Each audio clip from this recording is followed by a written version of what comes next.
Welcome back, everybody, to the Pittsburgh Pirates franchise in year 3, where we have just begun the regular season, and so far it started off pretty good. We have a 7-4 record, but the last 2 games at home against the Colorado Rockies have not gone our way. We have taken 2 straight losses, and I would like to not get swept by one of the worst teams in baseball pretty consistently every year.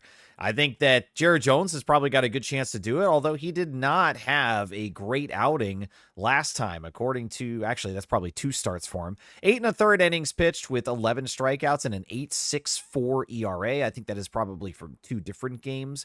And on the Rocky side of things, Jaden Hill, no wins or losses have gone to him yet. He's thrown 6 innings with 7 strikeouts and a 4.50 ERA. Let's just not get swept. That's the goal here. We'll go ahead and simulate, and hopefully that doesn't happen.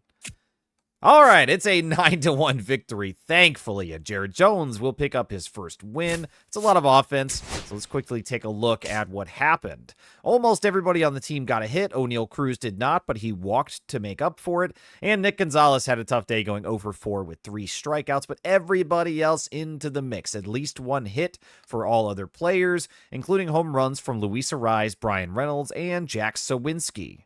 Jared Jones gets a quality start with 6 innings pitched, 4 hits, and 1 earned run. No walks to his record today, and 5 additional strikeouts for him.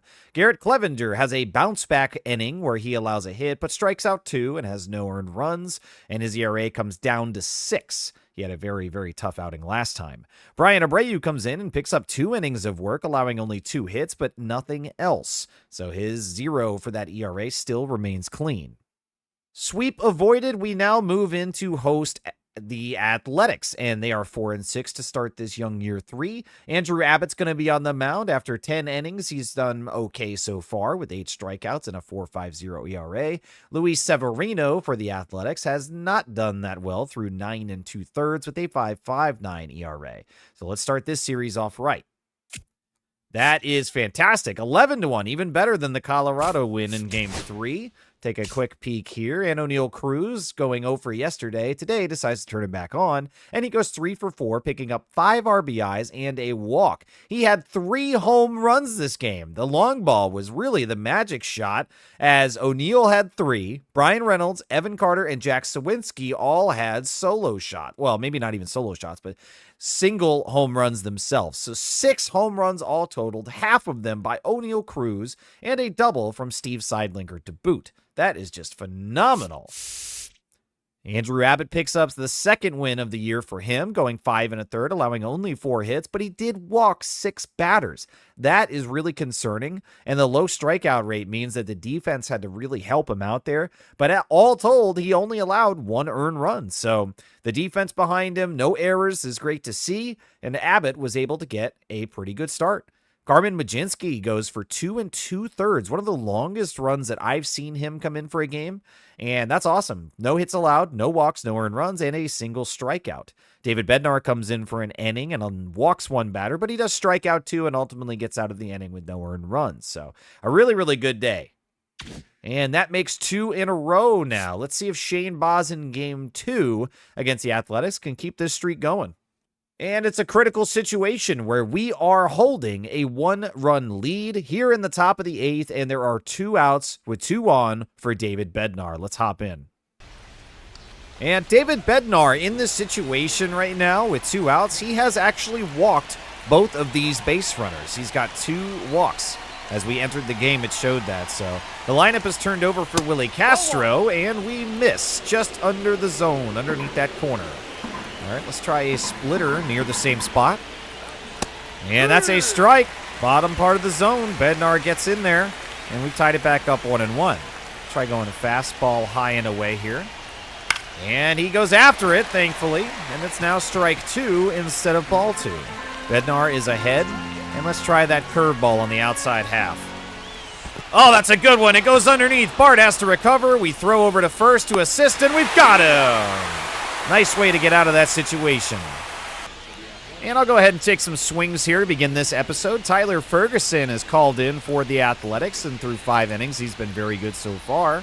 High strikeout rate. And we've got Max Schumann leading off against him. 2 for 3 today. And where is Schumann playing at the moment? I can't see it.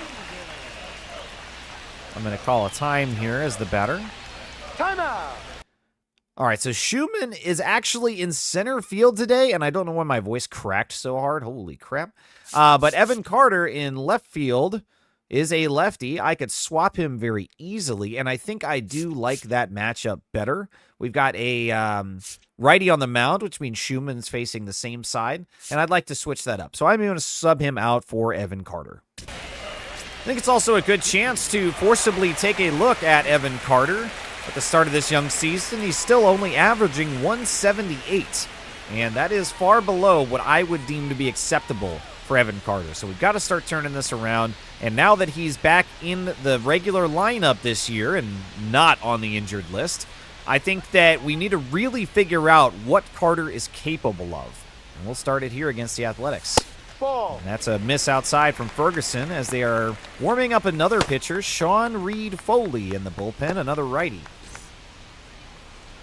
The energy is a little depleted here for Ferguson, so he probably pitched yesterday. And that was a good one to hit, but we were late on that timing. That slider came in, and it was actually a little slower than I thought it was going to be, so I was trying to I was thinking it was going to be slower. I was waiting a little bit too long. Balls, 1 strike. In any event, that's a miss under the zone for the cutter. And that's center of the zone, just about, but we are early on the fastball. Carter with a very strong foul. Like to get a win here against the Athletics. Keep the streak going. We're early on that one as well. Having a little bit of trouble timing up Ferguson right now. We are late on off speed and early on fastball, and we missed that one. That's strike 3. Carter goes down.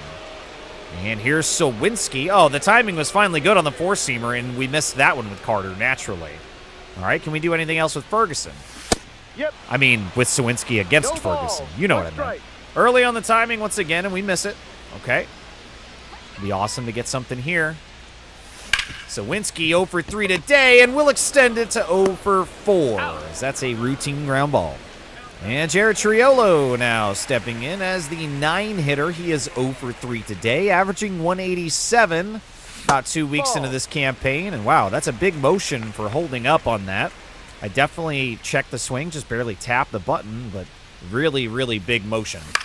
And we go after that one, but we're early on the cutter, and it's fouled. 1-1 here against Jared Triolo.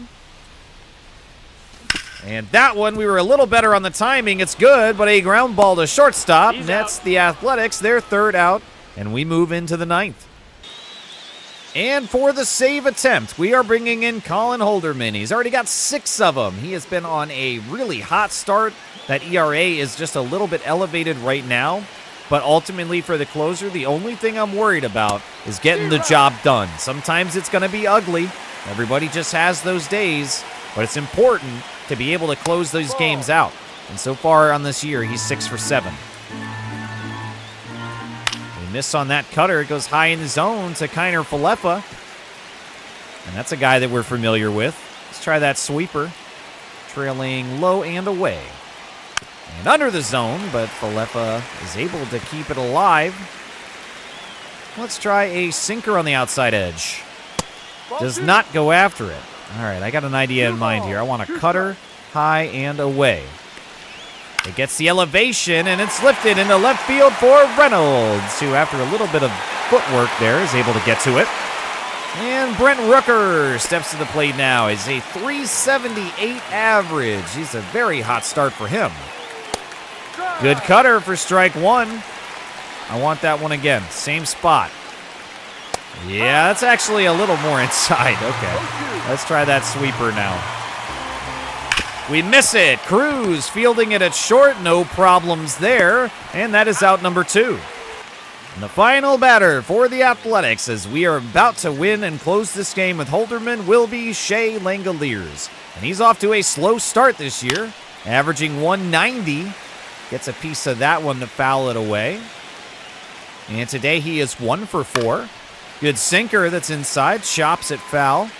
And they're down to their final strike. Let's go for the cutter instead of the sweeper. Maybe we can fool him on the timing. All right, he got a piece of it. But that was perfectly placed. I like that. Let's go to the sweeper now. 0-2. I'll aim a little bit further outside. And that's a miss, but Sowinski's going to trail back, and we've got it. That's another successful save for Colin Holderman.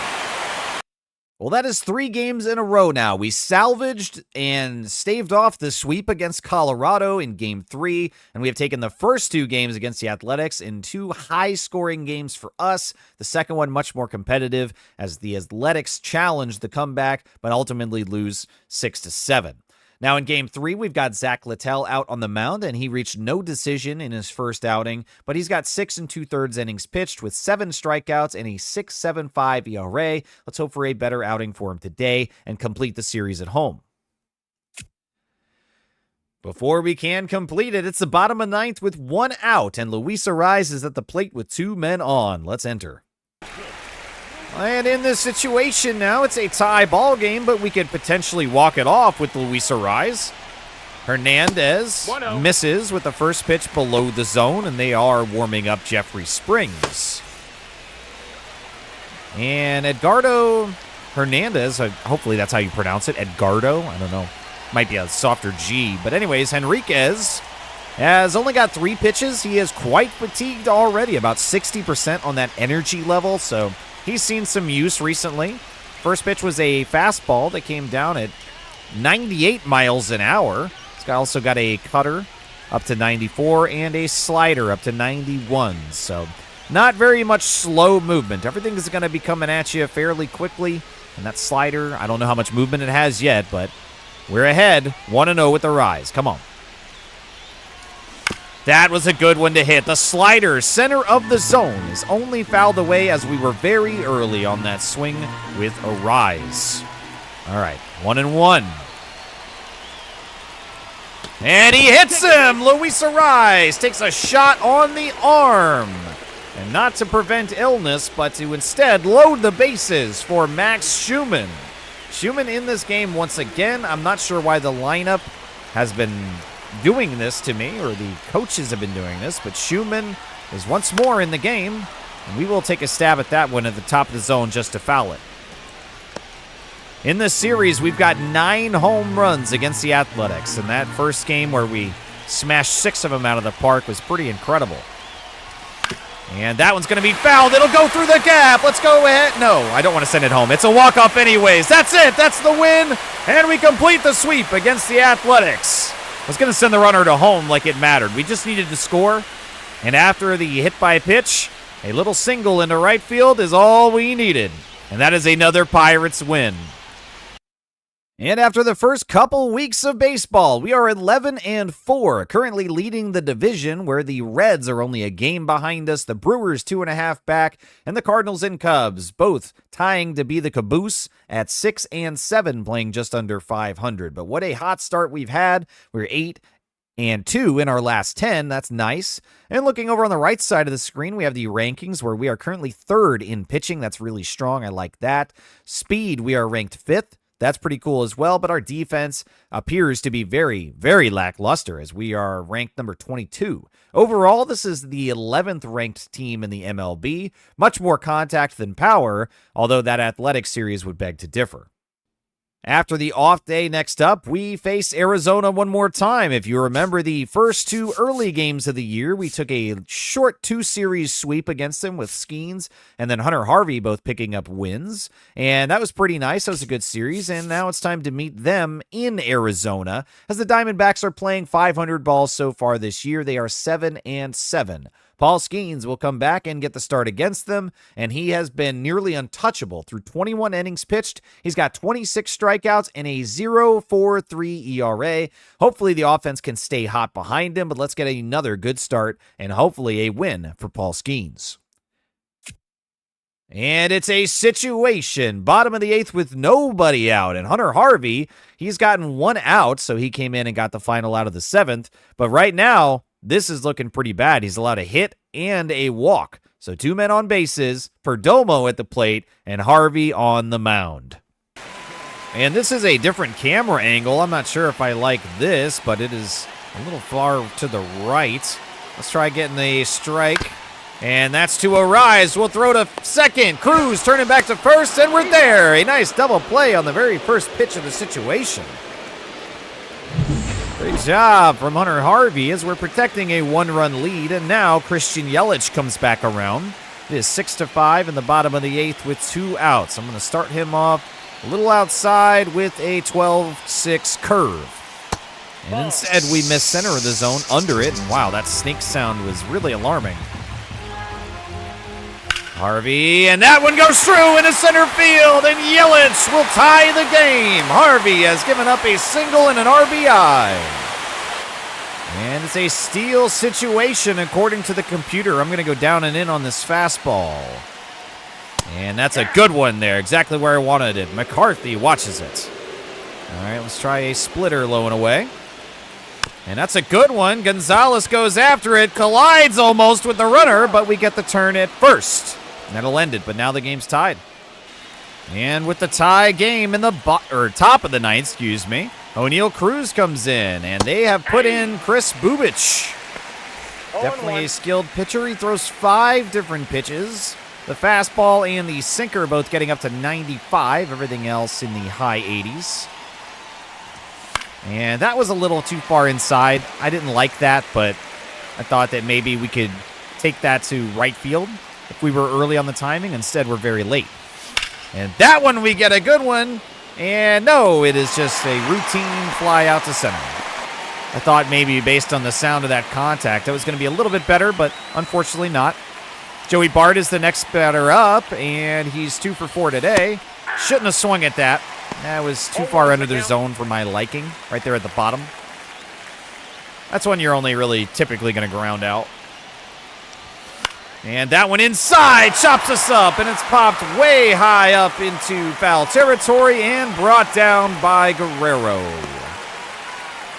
And Evan Carter, last chance here. Lefty-lefty matchup. Of course, now they don't have Schumann in. Feels like it's been every game. Shouldn't have gone after that either. Not making very good decisions on this episode as far as swings. Sorry about that, you guys. 0-1. Nope, that one's inside as well. Chopped, and it's a high pop out. And the tie game remains going into the bottom of the 9th. And to try to hold this game, we will bring in David Bednar. He has been the man so far through 8 2/3 with a 1.04 ERA. Now, he does have a very low strikeout rate, and that means that most of his outs are coming in the form of contact. And that's not quite what you want to see all the time. Of course, you can be successful doing that. Bednar has been. And a grounder to Cruz. Played routinely. And that's out number 1. I feel like I worry now instinctively. Anytime at shortstop there's a play, and a rise at first base doesn't give me much more confidence than that. But we got our first out. Only 2 pitches for Bednar. Let's try going high and inside to Marte. Yeah, that's pretty much right where I wanted it. Love the pinpoint accuracy when we can get it. Let's try a splitter low and inside. That'll be different. And instead, it's just inside, not low. Cruz able to field it nicely, though. And that's another ground out to shortstop. 4 pitches total, both of them with the same conclusion after 2. Ground outs to short, and now Connor Norby is the number 5 batter. Swings and misses in the center of the zone against that fastball. Let's try a splitter. And swing and a miss again. There we go. And I'd like to do the curveball down and away, but I feel like that's what's expected. Instead, I'm going to do a fastball high and outside. And he thought about it for just a second. We might have tripped him up on the timing. All right, now we can do the curveball 1 and 2. And that goes high. Side linker on the spin is able to grab it, and that's a great inning for Bednar. Top of the 10th, and Nick Gonzalez is at the plate. Now we've got 98 speed on second base. Gonzalez here trying to bring home the go-ahead run. And that's a swing and a miss well under the zone on that circle change. Really, really fooled me on that one. Plenty of energy left for Bubich. As we might not be able to force him out. It might just be a outlast him kind of a deal. 1-1. Gonzalez has been good to start this year, and that's hit a dribbler to shortstop played by somebody. I forget who's their shortstop. Instead, that's out number 1. And Sidelinker, here we go. This is the matchup that I was looking for. Sidelinker is 2 for 4 today. He's averaging .318. And a righty-lefty matchup is absolutely ideal. That's a good one. It's drilled into center field. They're going back, and they've got it. We will send that 98 speed over to third, though, and at least make it a somewhat productive out. Great contact by Sidelinker. And Luis Arise is going to be the last chance in the top of the 10th. Go-ahead run, 90 feet away. Nothing and nothing. And that is a miss, slow and outside. Arise has not been clutch so far with runners in scoring position, but he does have a .300 average. And we watched that one. That was another one that I felt was coming inside, and I didn't want to get chopped up and tied up one more time. So it's 1-1 now. Arise waiting. And we'll get that one. It's a bloop. Will that fall? No, the left fielder's there in time. Cannot get that run home. And because it was such a good inning for Bednar, only 8 pitches to get his outs, I'm going to leave him in here, and it will begin with Corbin Carroll in the bottom of the 10th. Connor Norby with lots of speed as the ghost runner on second base. We've got to be very, very particular about where we throw and what we throw here. I want it coming in fast. I don't want a steal attempt. And I want it low to keep it on the ground. It's a pretty good miss down there. 1-1. Try it again. I'm going to pepper that spot. Nope. Do not get the call inside. And Bednar is not really happy about that one.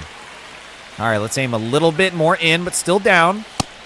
Doesn't get the call again. And Bart's going to tell him, hey, I know you're not happy about it, but just relax for a second. All right, let's try the splitter 3-1. And that one is pretty good. It's just a foul ball. Or foul tip, rather. And it's 3-2 now. Let's try a fastball low and away. And that one's lifted high into foul territory, into the stands, in left down the third base line. Try that splitter again, aim it away. And that's a good one. Bottom of the zone, that went more inside. Carroll still making a really good at-bat here. Let's try to bring in that fastball up and elevate it. See if we can get a pop-out. Well, he fouls it, but I like that pitch. I want to try that one more time. Fastball, high, a little bit inside. Misses that one instead. It goes to right center field. Sawinski trailing back, and he's not going to get there. No, and that will score him. The Diamondbacks will walk us off on the ground rule double. Man, that's unfortunate. So Bednar will take the loss on that one, despite nobody scoring on him technically. They don't charge that extra base runner to the pitcher when they score because they didn't put them on base, so no earned run there against Bednar, but he will pick up the loss. In Game 2, it's going to be a good matchup, I think. Jared Jones versus Corbin Burns. And I'd like to see Jones have a really good start today to start bringing his numbers down a little bit. Corbin Burns has his ERA near 4 through 16 innings, so he's been pretty good so far. An under 4 ERA is good in my book, so let's see if we can bounce back and deliver a win against Arizona in Game 2. Oh, man. That's a situation for Bednar indeed. It's a bases loaded, 1 out situation as Bednar came back into the game against the Diamondbacks and seeks redemption. You know, I really like these kind of moments where we can see a player the very next day after giving up the game-winning ground rule double. Game-winning, I feel like I said that weird. Sometimes with headphones, it's hard to hear myself in how I talk, so I might mess something up and not know it. Oh, man, McCarthy foul down the third base line. Wow, he's hitting lefties really well. That's really cool for him. All right, let's try a four-seamer low and inside. I want to get the double play ground ball if we can. Instead, Reynolds is going to track that into left. He's going to have it. We're going to throw home. The cannonball from Reynolds has saved us before, and it does it again. We've got it with the tag. There we go. Brian Reynolds saving the run from coming through. An excellent catch turns into a double play as the cannon from Reynolds gets home. Bart applies that tag just in time, and we go to the 9th, still with a 2-run lead intact. Oh, good, I can manipulate the camera. Yeah, awesome.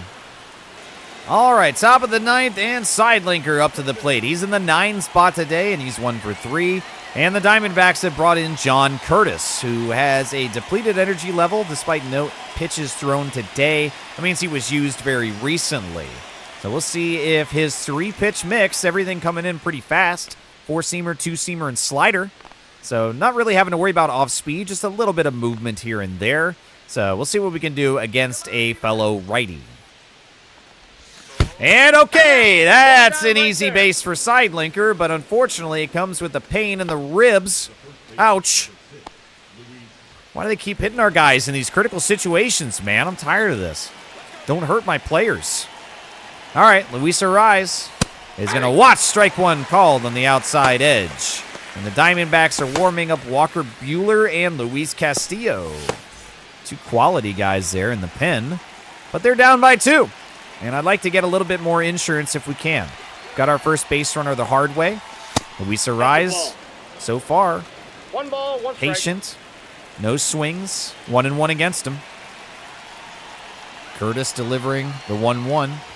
And that one was in the center of the zone. We lift it to right field, and it is brought down. Tracked down just before the first base line down there. Arraez nearly had the perfect place. If that was just a little bit faster, would have come down, bounced off the wall maybe, or into the stands even. But either way, that's an out. Brian Reynolds now lifts that left center field, and it drops on the dive. There we go. Not enough time for Sidelinker to advance to third, but that drops down, and Reynolds has a hit. Oh boy, and now this is a situation that we really wanted to see. Jock Peterson against a righty. He is here in the 3 spot as the DH, 1 for 3 today, averaging .303 in the start of this young campaign. He's picked up 3 home runs already, and with a 2-run lead now and 2 men on, it's only 1 out for Peterson. If we can avoid that double play and get something to the outfield, I'd be happy. And that one was a gift, and it goes to right field, excuse me. I will advance the base runner on that. Sidelinker was tagged and ready to go. And that's at least somewhat productive. And here's another chance for us now. Runners on the corners with 2 outs, and it's Jack Sawinski, who very well could have been the DH against right-handed pitchers if that was something that we could have figured out. We watched strike 1 come through. I really did have serious thoughts to putting Sawinski as a DH and trying to find just another outfielder. But this is just kind of how it worked out. Sawinski out in the field is not the most inspiring figure, but he's better than Juan Soto. I know that's a low bar.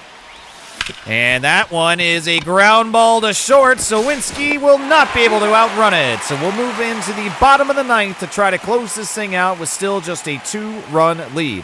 3-4-5 due up for the Diamondbacks. And the save situation calls for the save king, I guess we're calling him. I don't know. 7 for 8 so far this year, but I just am not going to ever forget what he did for us last year. That's a pretty bold miss there on the cutter against Vladimir Guerrero Jr. for strike 1. And wow, that foul ball is going to be strike 2 and pretty much in the same spot. All right, let's get that sweeper away. And that's hit well. Cruz not able to get it as it goes past into center field. And on the ground ball out there, Carter is going to throw it back in. All right, 1 man on for Ketel Marte. And we missed pretty badly with that sinker outside. The cutter is fouled away into the stands and left.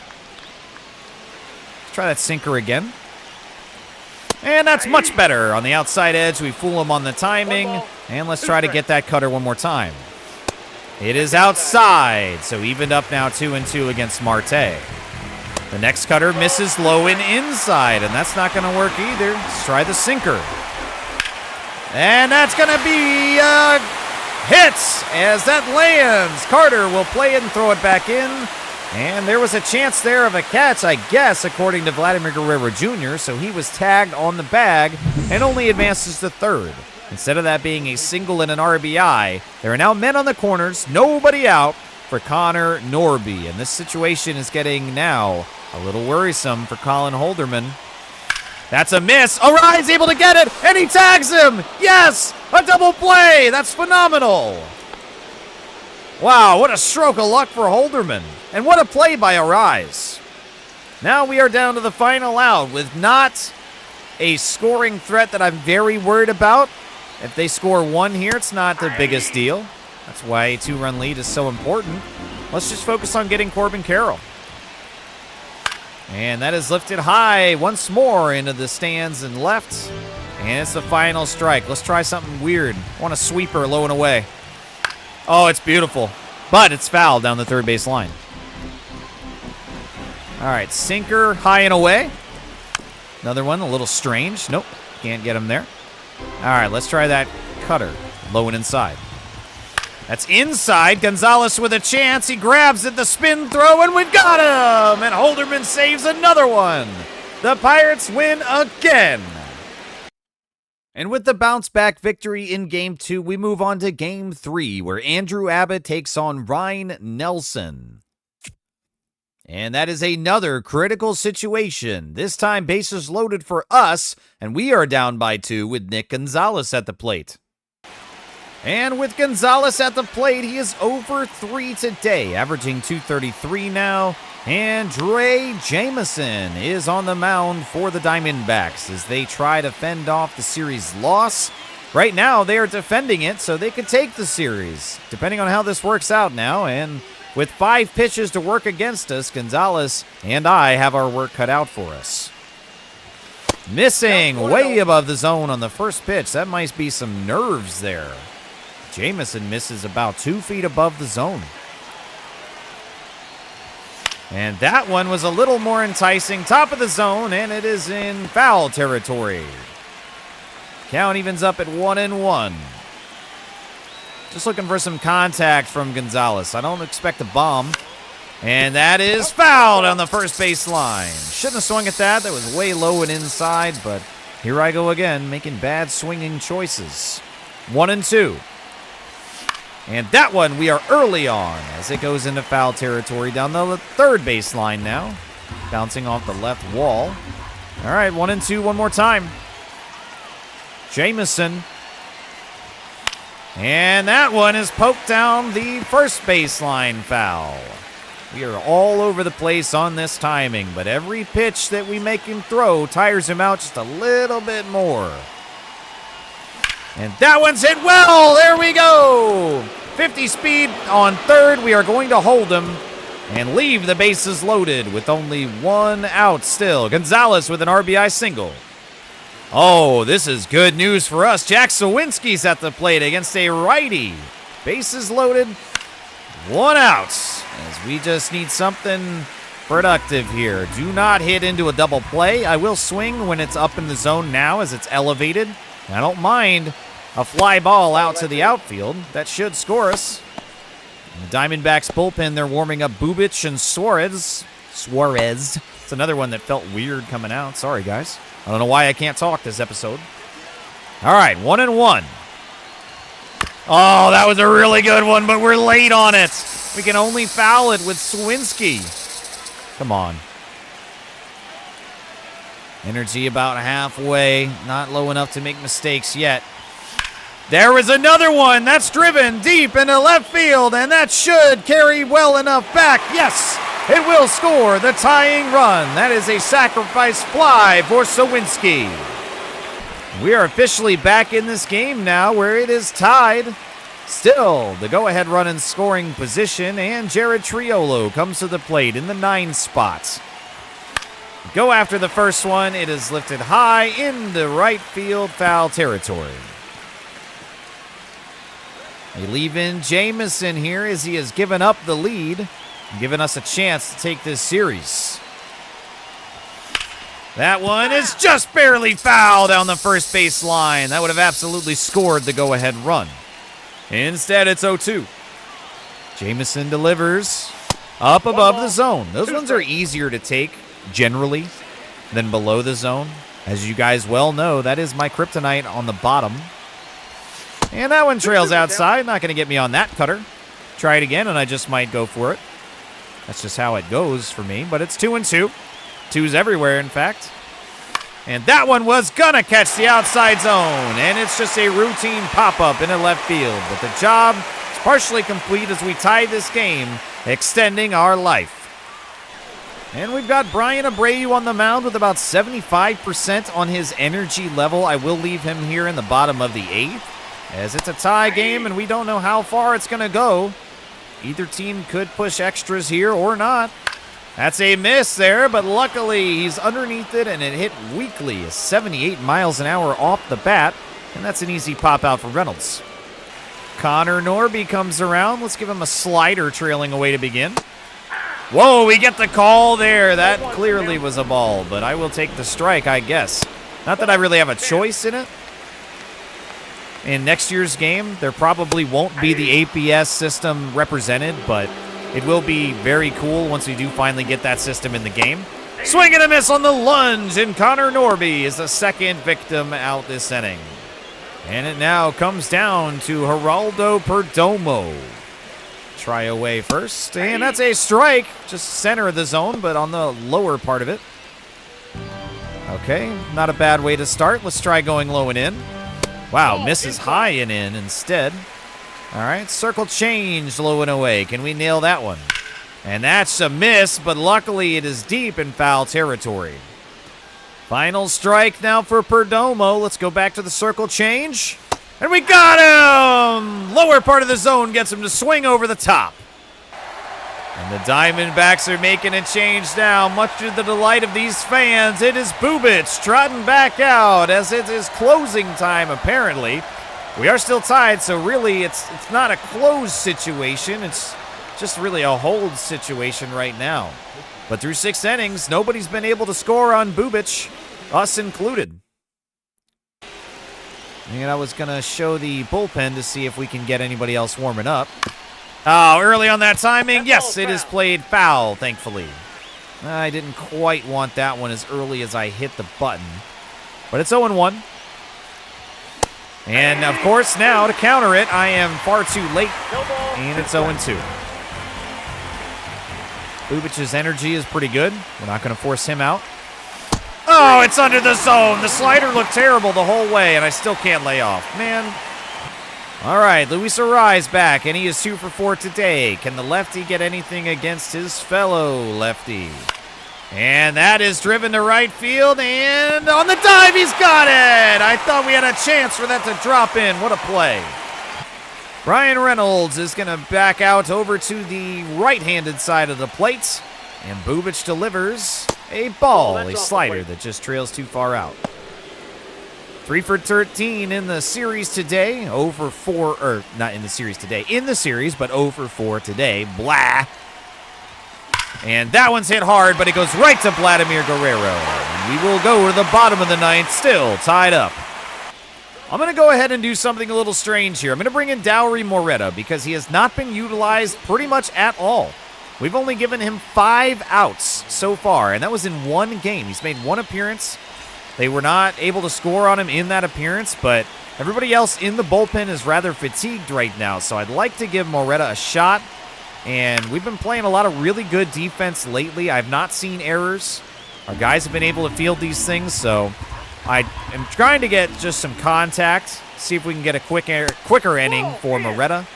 But I'd like to preserve some of the other guys in the bullpen if possible. And that's hit to Gonzalez. Corbin Carroll, with all his speed, is still not going to be able to beat that one. And Christian Yelich back to the plate as the lineup turns over. Moretta misses with that circle change. Not close at all to where I wanted that ball to go. Let's try the fastball now. That's much better. Very close on target. Let's try a fastball high and away now. Can Moretta hit the target there? Well, that goes inside anyways, but Yelich swings through it. All right, let's try that slider. Look at the tail on that one. That's got a lot of movement. 1-2. And a piece of it is granted by Yelich to continue the at-bats. Let's try a four-seamer low and inside. Oh, that's so tough, and we don't get the call. Man. All right, let's try that circle change, trailing low and away one more time. 2-2. Way outside. All right, I want to go back to that slider. This might not be the smart move, but it also might be unexpected enough to work. Slider, fouled away. Yeah, he was early on that timing, I think. Doesn't show me the batter analysis on the bottom left, just the pitcher one. Shows me where the ball went. All right, let's try a fastball low and away. And that's hit to Gonzalez again, who will field it, and that is out number 2. Almost to extra innings. And Jake McCarthy is going to step back around. Fastball has been the most reliable pitch so far, so we'll start with that. And that doesn't go where I want. It's still a strike. Let's try it one more time. Much better there. And let's go the hot stuff all the way through. Fastball high and away. And we got it! Yes, perfectly. Just 1, 2, 3 heaters, and Moretta gets him. And Harry Ford is going to come in today, and he is averaging very low at 125. We got the ghost runner on second base, and oh my goodness! Harry Ford, a no-doubter deep into center field, 439 feet on the second deck, and that is his first MLB home run. Can you believe it? Wow, I didn't expect that, and I also didn't know that was his first, but wow, what a moment to get it in this critical situation. I'm glad we got to see it. He absolutely crushed that ball, and you got to hope for a lot more for this young kid.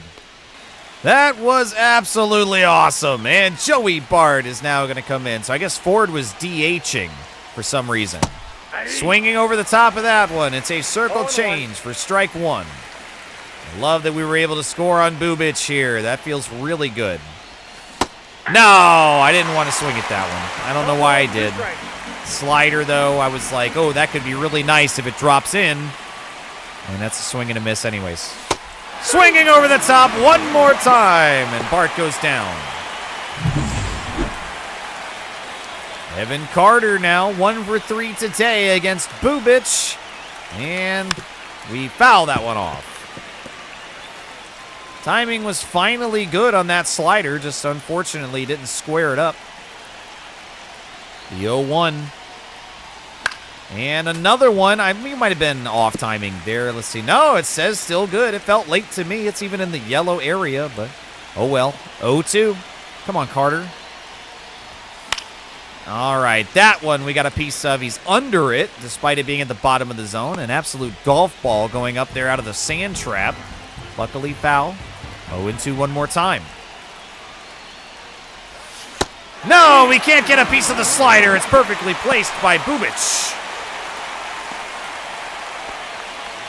And Gonzalez is going to be the last batter here in the top of the 10th, unless he can extend it. And we've got a 2-run lead working on, or we're working with a 2-run lead. That's kind of the downside of these live commentary videos I'm discovering, is when I misspeak, it's like, oh, well, that's going to have to make the cut. It's fine. I'm human. I make mistakes. And hopefully it's not a mistake to bring in Colin Holderman to try to get save number 9. He comes back in, and Gladys at the plate to begin. This is going to be very tough. Let's start with that cutter, low and inside.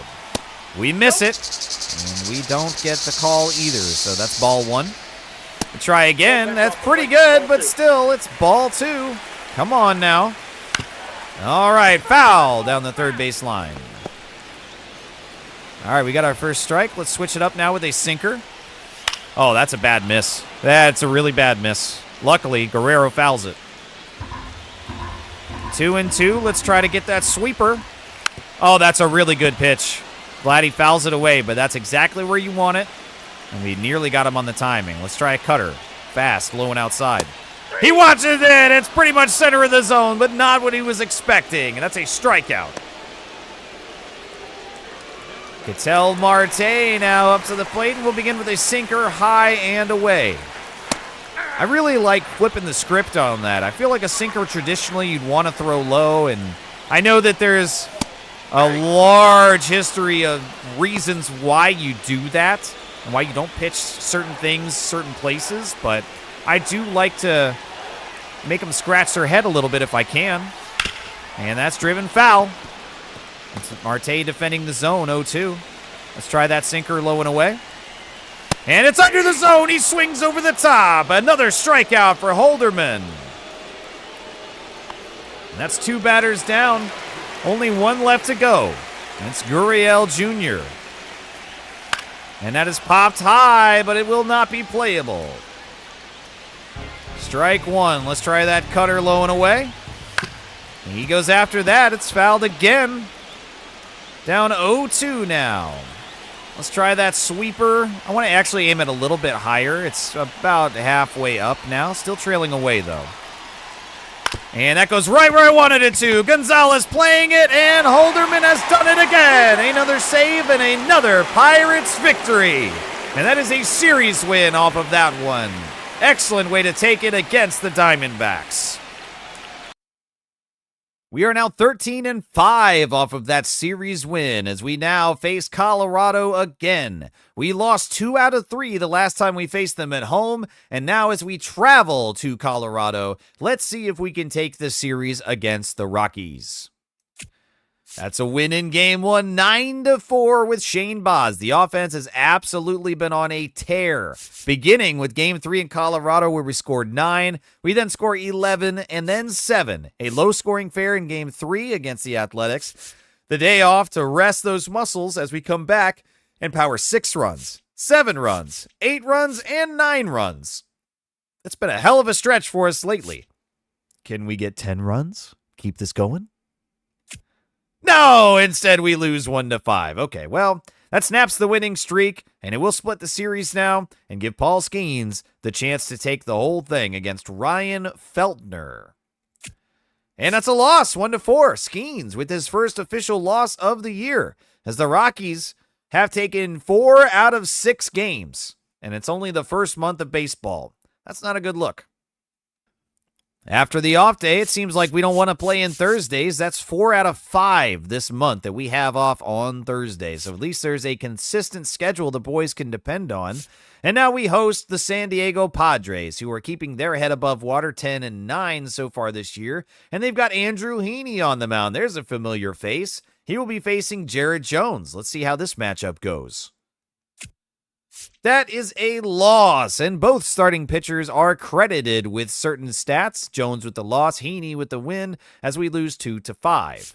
All right, game 2 is going to see Abbott versus Perez, and that is a 6-0 shutout win. Great job by Andrew Abbott, and the offense comes back to life to support their pitcher.